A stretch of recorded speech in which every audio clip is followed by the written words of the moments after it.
En manchette aujourd'hui, réouverture prochaine de l'école primaire à Kitsakik et la députée bloquiste Sylvie Bérubé sollicitera un troisième mandat. Le TVA Nouvelles commence maintenant.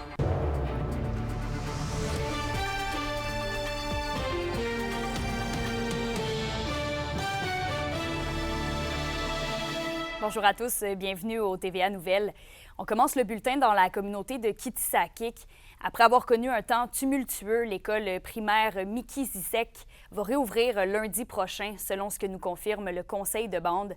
L'école avait dû fermer pour une journée il y a bientôt 2 semaines en raison de tensions entre l'ex-directrice de l'éducation, Sharon Wild, et des membres de la communauté.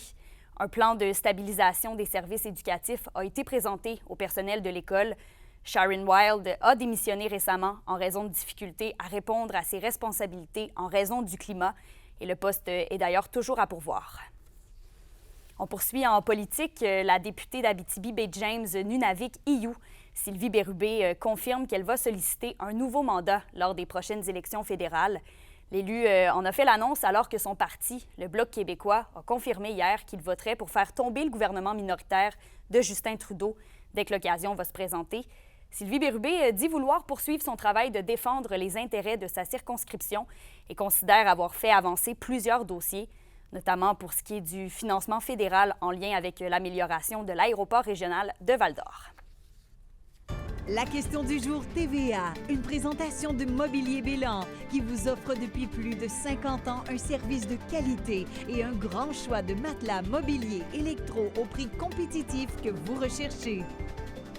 À la question du jour, on vous demande « Croyez-vous que des élections fédérales seront bientôt déclenchées? » Pour voter et commenter, rendez-vous au tvaabitibi.ca.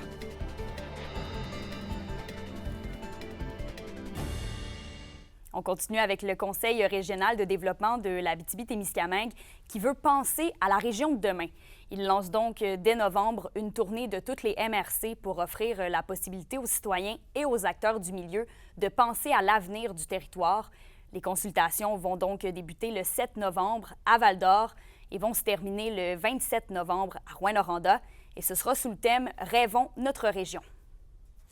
J'espère qu'on n'aura jamais perdu notre droit de rêver. Ça me semble même fondamental si on veut être capable de construire quelque chose qui répond à nos aspirations. Donc, tu sais, avant de commencer à bâtir, bien, c'est important de se poser ces questions-là, de voir où est-ce qu'on veut aller, de voir est-ce qu'il y a des choses qui nous rejoignent aussi, puis de travailler sur ces visions-là. Donc, c'est vraiment ça qu'on souhaite faire. Et on passe en santé puisque la CSN dénonce la gestion de la PDG du CISAT, Caroline Roy, plus particulièrement dans le dossier des soins au CHSLD P12 de Rouyn-Noranda. Le syndicat exige même la démission de la gestionnaire. Félix Blaquière nous explique la situation. Elle aurait très bien pu assumer le fait qu'en effet, il y avait des coupes de services, qu'elle aurait pu se démontrer à l'écoute de ses travailleuses et travailleurs. Or, elle a choisi la voie complètement inverse. Le syndicat est sans équivoque. La PDG du CISAT, Caroline Roy, doit partir. Il accuse la gestionnaire d'avoir maquillé, lors de son passage à la radio, la situation au CHSLD P12. En allant à la radio, en minimisant le nombre d'heures de soins coupés, en jouant avec les chiffres, littéralement, en disant que les témoignages qui avaient été faits par les employés étaient de faux témoignages. Le syndicat accuse également la direction du CISAT de déconnexion avec ce qui se passe sur le plancher et d'incohérence. Madame Roy et son équipe ont publié un mémo à l'interne pour réinstituer le second bain. Malheureusement, ils l'ont fait à l'encontre d'une directive de la CNESST qui dit que plusieurs des patients doivent recevoir leur bain par 2 préposés aux bénéficiaires. Et cette directive-là a été retirée quelques heures plus tard.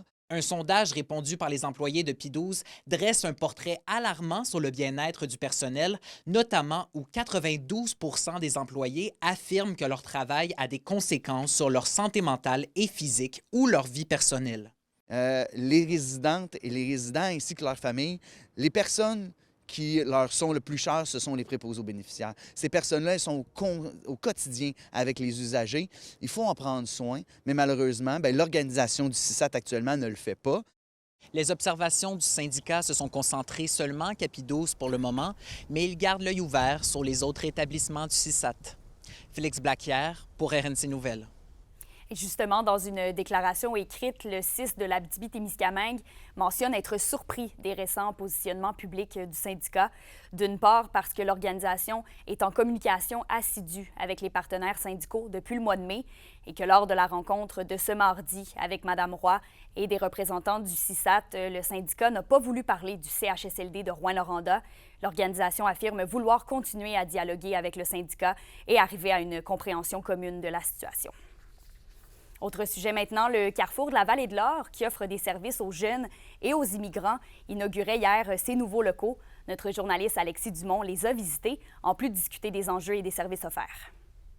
Donc, quand on a des petits brainstorm en équipe à faire, on se rencontre, puis c'est ici qu'on fait ça. Des nouveaux locaux fraîchement bâtis pour accueillir et aider toutes les personnes ayant besoin des services offerts par le Carrefour de la Vallée de l'Or. On devait déménager, mais ce qu'on a décidé, c'est de faire le tout en même temps pour justement apporter une vague de nouveautés. Puis, en même temps, l'idée des portes ouvertes, c'était de présenter les nouveaux locaux et de rappeler aux gens, dans le fond, les services qu'on offre encore au Carrefour de la Vallée de l'Or. L'organisme offre plusieurs services aux jeunes de 16 à 35 ans qui désirent recevoir un coup de main. On a différents volets. En fait, on a un volet des services d'aide à l'établissement. Fait que ça, c'est pour les personnes immigrantes ou les personnes nouvellement arrivées dans la Vallée de l'Or. On a aussi un volet d'employabilité. Fait que ça, c'est pour les jeunes de 16, il me semble, on commence à 16-35 ans, qui recherchent l'emploi ou qui ont besoin d'aide en maintien en emploi. Puis, on a aussi tout le volet créneau et travail de milieu, qui s'adresse à une clientèle parfois plus éloignée du milieu du travail. Ou en fait, travail de milieu, c'est on est présent dans les écoles par rapport aux dépendances, donc pour faire de la prévention. Donc, on est un petit peu partout là, avec les différentes clientèles. Depuis sa création, de nombreuses personnes ont côtoyé le Carrefour de la Vallée de l'Or, autrefois connu sous le nom de Carrefour Jeunesse Emploi d'Abitibi-Est.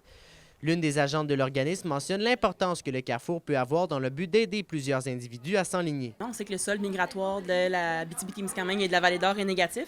Donc, nous, on aide les personnes en fait, à s'intégrer, à ce qu'ils puissent se sentir bien dans la Vallée d'Or, qui aient envie de rester après leur contrat ou après leur à long terme, qu'ils fassent venir leur famille. Fait qu'on veut que les gens puissent s'installer à long terme sur le territoire. Le Carrefour espère pouvoir continuer d'accueillir des centaines de participants par année dans ces 3 institutions, soit celles de Malartic, Sainte-Terre et ici, à Val-d'Or.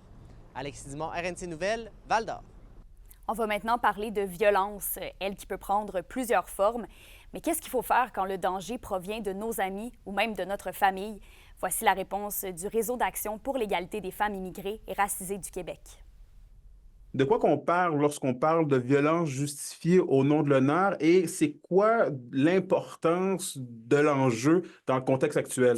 En fait, toute violence qui a pour motif un déshonneur ou un supposé déshonneur, vous voyez, qui fait que ça engendre une violence. On a tendance à croire que c'est justement chez les immigrants, les gens non européens qui viennent voilà, avec leur culture, alors que c'est pas vrai. Et ça existe encore, pas autant qu'avant la Révolution tranquille, mais ça existe encore, même ici au Québec, je veux dire dans la société d'origine, pas chez les immigrants. Pouvez-vous nous parler un peu du contenu justement de ces outils-là, savoir un peu aussi à qui ça s'adresse et c'est quoi l'objectif de ces outils-là? Le premier, c'est une formation qui est destinée aux professionnels. Les professionnels qui souhaitent approfondir leurs connaissances sur les VIH, les violences justifiées au nom de l'honneur.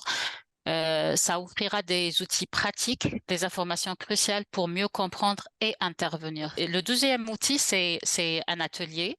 C'est des ateliers qui ont pratiquement les mêmes objectifs. C'est des espaces d'échange sans préjugés qui permettent aux femmes immigrantes d'identifier justement, de comprendre et surtout de comprendre leurs droits et leurs devoirs. Notre objectif ultime de ce projet-là, c'est d'arriver à mettre en place une structure multidisciplinaire, globale, qui englobera beaucoup tout le monde, tous ceux qui sont concernés pour que la personne victime, si elle décide de dénoncer, elle va avoir une structure qui va la prendre en charge du début à la fin, n'aura pas à raconter son histoire maintes fois à tel organisme, et puis à l'autre, et puis à l'autre, et puis à l'autre.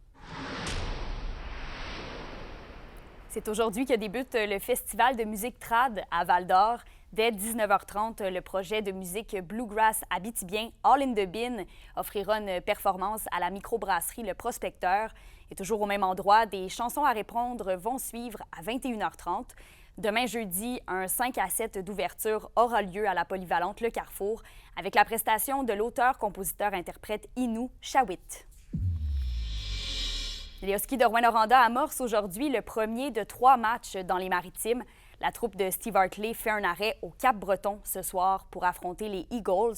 Et ce sera le deuxième et dernier duel entre les deux équipes cette saison. Le Cap-Breton avait battu les Huskies à l'Arena Glencore en tir de barrage il y a 3 semaines. La Meute cherche à continuer son excellent travail sur les patinoires adverses cette saison, elle qui n'a perdu qu'une seule rencontre en temps réglementaire en 8 matchs sur la route jusqu'à maintenant. Pour une nouvelle importante à nous communiquer, contactez-nous, nouvelles au pluriel, @rncmedia.ca, par téléphone au 1-866-463-4636 et notre site web tvaabitibi.ca.